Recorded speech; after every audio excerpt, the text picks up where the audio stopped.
Halo pemirsa, senang sekali kami bisa bertemu kembali dengan Anda di akhir pekan di acara favorit kita bersama yaitu Reportase Weekend. Dari studio kami di Washington DC bersama saya Ian Umar. Dan saya Virginia Gunawan, kami menyapa Anda pemirsa di seluruh tanah air Indonesia dan kali ini minggu yang memasuki bulan-bulan paling penting untuk warga Indonesia, juga untuk yang ada di Amerika Serikat. Ya, bulan Agustus, Hari Kemerdekaan Republik Indonesia. Ya. Yang di Indonesia mungkin sudah siap-siap dengan yang namanya panjat pinang, lomba ini, lomba karung. Di sini di Amerika ada lomba nggak ya? Ada sih beberapa lomba, tapi yang paling utama biasanya itu justru upacaranya, Ian. Dan memang berlangsung sangat khidmat, terutama kalau misalnya diadakan di Wisma Indonesia, dan itu undangannya juga cukup kecil ya. Jadi rasa nasionalisme dan kebangsaan terhadap Indonesia itu juga semakin kuat di sini. Ya, dan tentunya kami juga akan menyampaikan berbagai liputan-liputan menarik lainnya sebagai berikut. Pasangan Citra Sari dan Irwan Arilaha berpengalaman membuka kedai kopi di Jakarta. Saat pindah ke Amerika, menetap di kota kecil Salisbury, Maryland, keduanya melihat peluang pasar restoran poke, makanan tradisional Hawaii. Maka lahirlah Iza Poke dan Coffee yang menyajikan es kopi alpukat khas Indonesia. Tingkat kematian akibat tenggelam terus meningkat di Amerika Serikat. Sebuah LSM berikan pelajaran renang gratis kepada anak-anak muda dari kawasan rentan di kota New York. Tak hanya agar bantu kurangi angka korban tenggelam, sekaligus jadi sarana pengembangan kemampuan yang positif. Anggota grup K-pop Blackpink berkumpul kembali untuk merayakan ulang tahun ke-8 mereka. Mereka tampak antusias karena akhirnya bisa bertemu lagi dengan para fans mereka, Blink.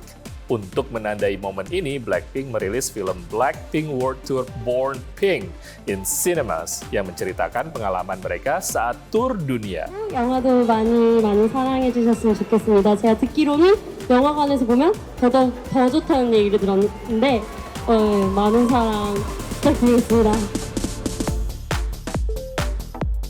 Pemirsa, sebuah bisnis UMKM memang harus berkembang dan juga menerapkan berbagai strategi untuk bisa bertahan atau bersaing dengan para pesaing lainnya. Tidak hanya pemilihan lokasi, produk, pemasaran, bahkan juga servis kepada konsumer mereka, itu yang harus diperhatikan. Inilah strategi yang dikembangkan oleh pasangan diaspora Indonesia yang baru saja membuka sebuah bisnis UMKM kuliner di kota kecil di Salisbury. Dan mereka sangat memperhatikan kebutuhan dari konsumer warga lokal.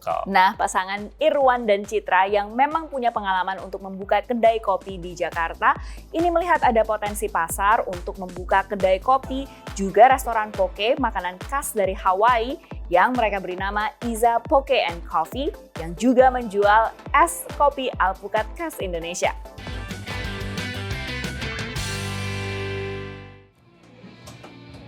Kalau di Indonesia, alpukat ini lebih ke sesuatu yang something sweet dessert gitu ya. Terus mereka jajalin dan ternyata mereka suka sih. Ini jadi salah satu frappe favorit di sini. Choco avocado alias jus alpukat khas Indonesia ternyata jadi salah satu favorit para pelanggan Iza Poke dan Coffee, kafe milik pasangan diaspora Indonesia Irwan Arilaha dan Citra Sari. Tapi memang untuk pertama kali kelihatannya agak aneh bagi customer ya. Tapi once mereka coba, karena itu kan kita campur dengan espresso. Pernah memiliki bisnis kafe di Jakarta selama 8 tahun, keduanya merintis Iza Poke dan Coffee sejak Mei 2023 di Salisbury, kota kecil berpenduduk sekitar 30.000 jiwa di negara bagian Maryland. Banyak orang tanya, why Salisbury? Aku cuma bilang, why not? Gitu kan. Karena aku berpikir, this is not red ocean. Dimana sebenarnya aku bisa berkembang baik. Nggak terlalu banyak kompetisi dan segala macam. Dimana aku bisa stand out. Yang crowd-nya nggak terlalu banyak, but I can still be bold gitu ya. Tadinya memang kepikiran cuman bikin kopi. Karena kita ada coffee shop di sana. Kita bikin kopi dan kita lihat, wah ini tempat gede juga ya, nggak mungkin kita bikin kopi aja. Dan kita punya ide bikin poke. Poke ini pun karena kita tidak punya dapur. Karena biaya membangun dapur yang tak murah, serta besarnya peluang pasar bagi restoran poke, Mereka pun memutuskan untuk memperkenalkan makanan tradisional Hawaii berbahan utama ikan seperti salmon dan tuna di Salisbury. Dan surprisingly ternyata animonya tuh bagus banget gitu, dan orang tuh seneng banget dengan poke ini. Membuka bisnis di Amerika, apalagi di kota kecil seperti Salisbury, diakui Citra dibutuhkan niat yang kuat dan keberanian. Karena modal banyak pun kalau kita nggak punya gut gitu ya, nggak punya willing untuk ini, susah juga. Di sini challenge-nya adalah kita harus mandiri. Kita harus tahu, kita nggak bisa tergantung sama orang. Tapi ada satu plusnya lagi di sini itu supportnya luar biasa. Awalnya membidik target pasar pelajar dan mahasiswa, kini pelanggan Iza Poke dan Coffee juga mencakup warga setempat. Judy Marian yang hampir setiap hari datang untuk menikmati poke favoritnya, shrimp poke bowl, dan secangkir kopi latte, menyukai suasana kafe ini. I love the atmosphere here. It's very nice. The owners are wonderful. It's the best. Starbucks has nothing. Kerja keras pasangan ini tidak sia-sia.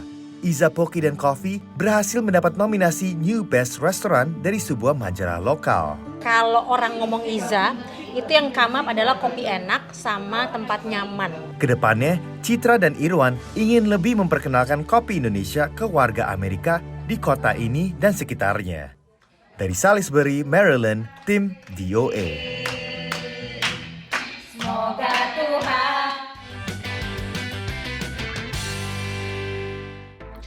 Wah, begitu masuk Amerika namanya jadi Choco Avocado. Mungkin kalau di Indonesia kita sering menikmati minuman ini, tapi di Amerika Serikat apokat itu bukan sesuatu yang dimakan atau dinikmati sebagai makanan yang manis. Jadi lebih banyak digunakan sebagai makanan asin. Jadi ini sebuah inovasi yang cukup mengejutkan bagi warga sekitar. Dan langsung disukai karena tidak hanya warga lokal, ternyata Pemda setempat juga merekomendasikan restoran mereka ataupun kedai mereka ini menjadi salah satu yang difavoritkan di area mereka. Sukses terus untuk Iza Coffee dan juga Iza Poke tadi.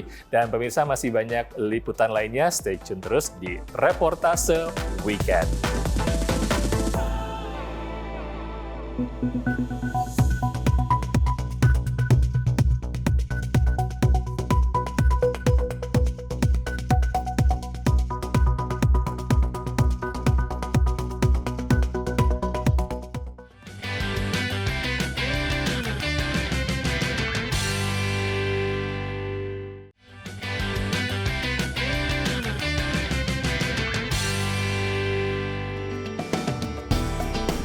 Pemirsa, Anda masih menyaksikan Reportase Weekend.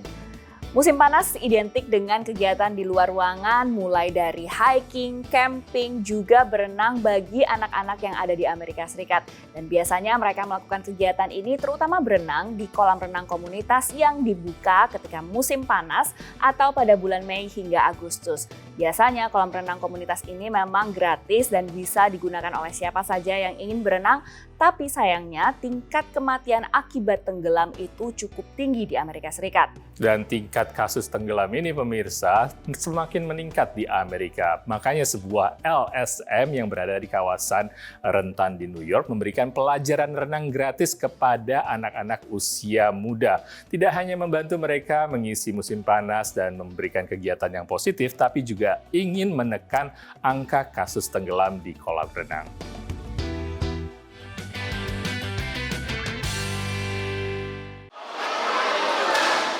Ini adalah tahun kedua Kiara Knight ikut program belajar renang gratis di New York. Semasa kecil, ia pernah nyaris tenggelam. I was close to a drowning experience, so my father felt like it was necessary in order for us to be put into swimming lessons. You know, swimming lessons cost money. This is free, so, you know. Kiara, 21 tahun asli dari New York.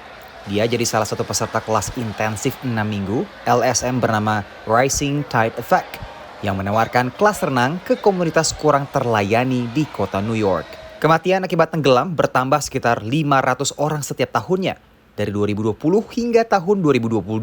Jika dibandingkan 2019, menurut Badan Pencegahan dan Pengendalian Penyakit Amerika Serikat, CDC, Kate Cross dirikan Rising Tide Effect untuk kurangi angka ini. And as a New Yorker, it breaks my heart.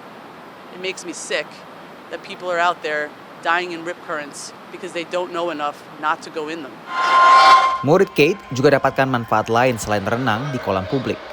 Tuesdays and Wednesdays we swim here in the pool, and Thursdays we go to the beach 67 to learn how to surf and stuff, and learn how to like be immune to the ocean water instead of the pool water, because the pool and the ocean are two different things. Organisasi Kesehatan Dunia PBB WHO sebut setiap jam rata-rata 26 orang meninggal karena tenggelam. I do think that one of the reasons for, let's say, a relative lack of engagement with drowning to date is simply because it's not really widespread knowledge that drowning is as big of a problem as it is, and B is as easily preventable.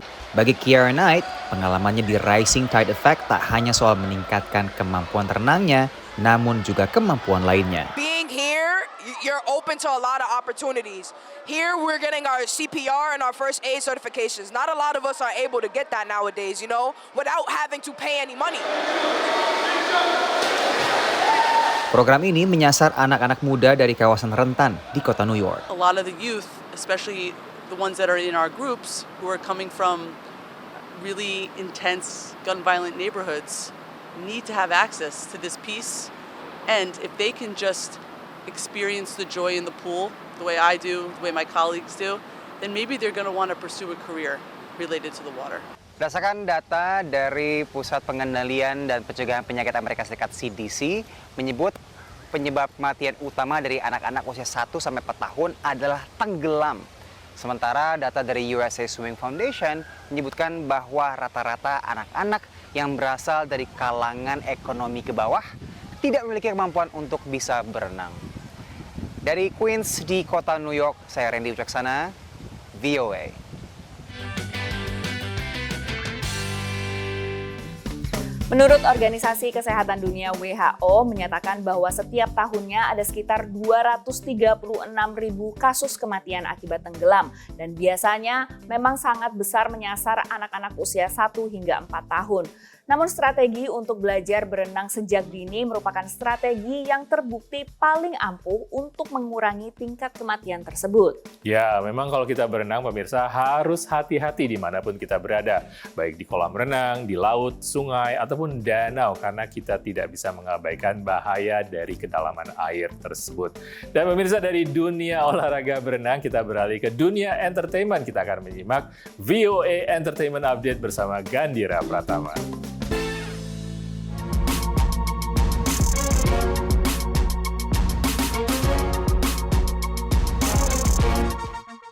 Hey guys, welcome to VOA Entertainment Update, your one-stop shop for everything pop.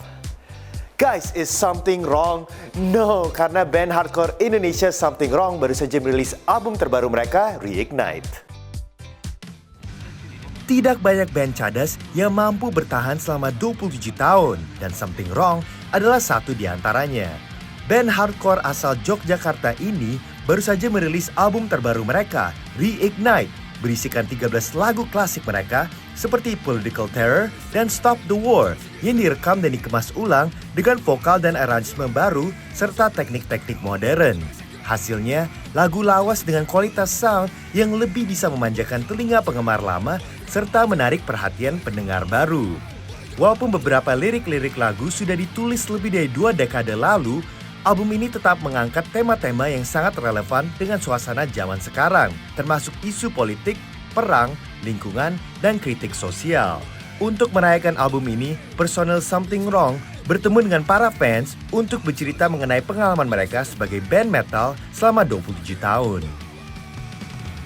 Dari satu band ikonik kita beralih ke grup ikonik lainnya. One of the most famous K-pop group of all time is back. I'm of course talking about Blackpink yang baru saja merayakan ulang tahun ke-8 mereka. Anggota grup K-pop Blackpink bersatu kembali untuk merayakan ulang tahun ke-8 mereka. Mereka tampak antusias karena akhirnya bisa bertemu lagi dengan para fans mereka, Blink. 너무 더운 날 이렇게 많은 분들 와주셔서 너무 감사드리고 또 한 번 이렇게 추억을 쌓게 돼서 너무너무 행복합니다.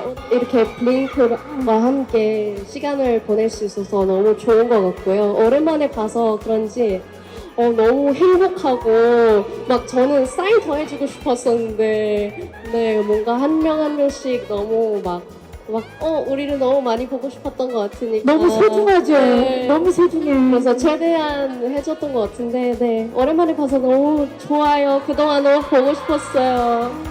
Untuk menandai momen ini, Blackpink merilis film Blackpink World Tour Born Pink in Cinemas yang menceritakan pengalaman mereka saat tur dunia.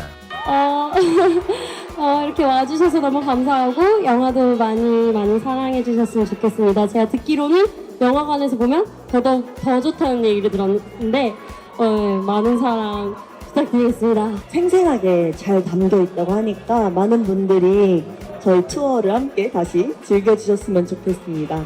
Para fans juga semangat dan merasa bersyukur bisa bertemu lagi dengan idola mereka. 핑크카펫 행사 당첨돼서 너무 좋고요. 초등학교 때부터 제가 너무 좋아했는데 이렇게 가까이서 볼 수 있게 돼서 너무 행복합니다. 블랙핑크 화이팅! 그래도 이렇게 8주년을 맞이해서 팬들을 위해서 이벤트도 해주고 팬사인회나 이런 무대 인사나 핑크카펫이나 다양하게 행사를 해주고 라이브 방송도 해줌으로써 팬으로서는 되게 감동이고요. 너무 좋고 또 이렇게 그냥 저는 앞으로 블랙핑크가 건강하게만 쭉 오래오래 블랙핑크로서 활동을 해주기를 바라고 있습니다. Congratulations Blackpink on your 8th anniversary dan juga film premiernya. Semoga grup ini segera kembali dengan lagu-lagu baru. Oke, sekian dulu dari VOA Entertainment Update. Saya Gandir Pratama signing out dari studio VOA di Washington DC. I'll see you next time. Peace.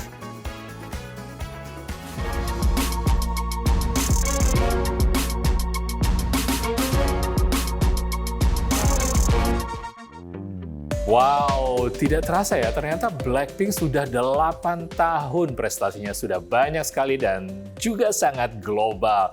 Ngomong-ngomong, mereka kan sudah konser 2 kali ya di Jakarta, pemirsa. Berarti film ini premiernya ada juga momen-momen konser di Jakarta. Mungkin ya, pada tahun 2023 kemarin Blackpink menjadi grup K-pop pertama yang melakukan konser 2 hari berturut-turut dengan tajuk Born Pink World Tour yang diadakan di Jakarta. Pemirsa, setelah yang satu ini, reportase weekend akan kembali.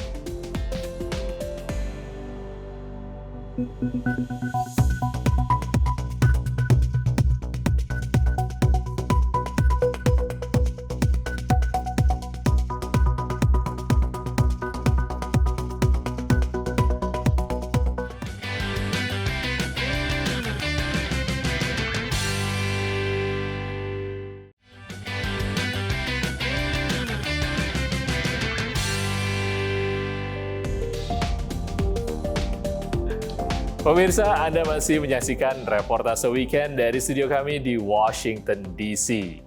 Perayaan 17 Agustus tahun ini merupakan momen penting dan bersejarah juga bagi rakyat Indonesia, terutama di Indonesia, karena perayaannya sekarang dipusatkan di ibu kota Indonesia yang baru, yaitu ibu kota Nusantara di Kalimantan Timur. Dan perayaannya juga menyajikan berbagai tradisi-tradisi dan juga upacara-upacara yang secara hikmat. Dan di luar negeri gimana nih? Kalau di luar negeri ini memang perayaan itu biasanya terpusat di kedutaan besar luar negeri atau kedutaan besar Indonesia yang ada di negara tersebut. Kalau di Amerika Serikat itu biasanya pusatnya ada di kediaman Duta Besar Republik Indonesia untuk Amerika Serikat yang biasanya disebut sebagai Wisma Tilden. Nah, ini mereka juga melakukan pengibaran bendera dan petugasnya itu adalah anak-anak diaspora Indonesia yang ada di Amerika Serikat. Mereka melalui berbagai pelatihan yang cukup disiplin dan cukup keras, namun menjadi sebuah penghargaan karena mendapatkan pelajaran yang berharga.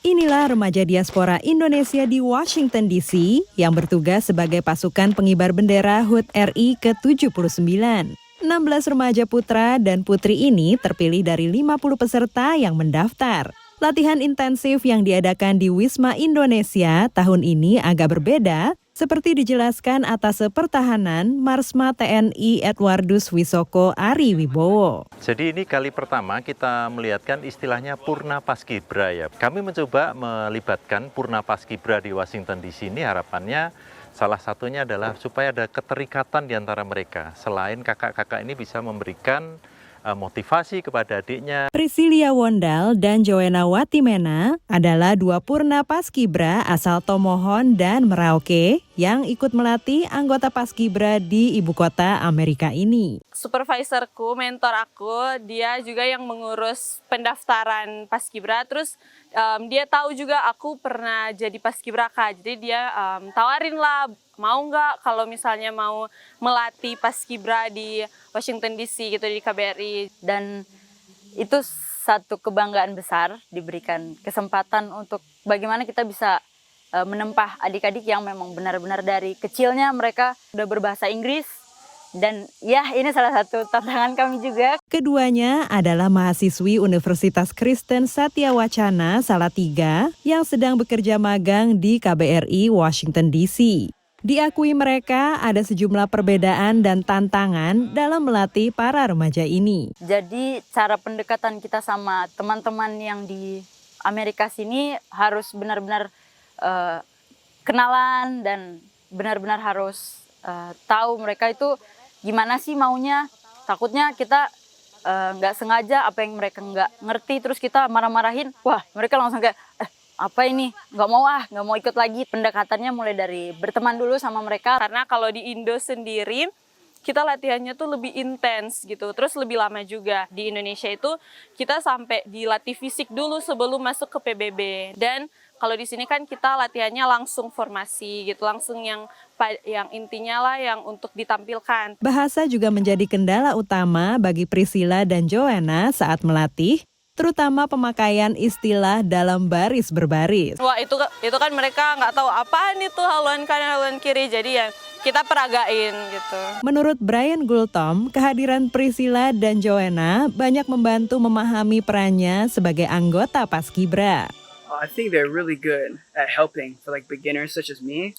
I feel like they're very clear in their voices, and I can understand like Indonesian like way better. So I feel it's amazing that they can teach like that and really help us do good for this amazing ceremony. Harapannya nanti Purna Paskibra yang tahun ini bisa ikut melatih Purna Paskibra yang tahun depan, sehingga mereka punya satu ikatan, Bu, Paskibra ini di KBRI Washington DC. Selain memperingati HUT kemerdekaan RI ke-79, upacara tahun ini juga merayakan 75 tahun hubungan diplomatik Indonesia dan AS. Dari Washington DC, Dania Iman, Eva Mazrieva, Nia Iman Santoso, VOA.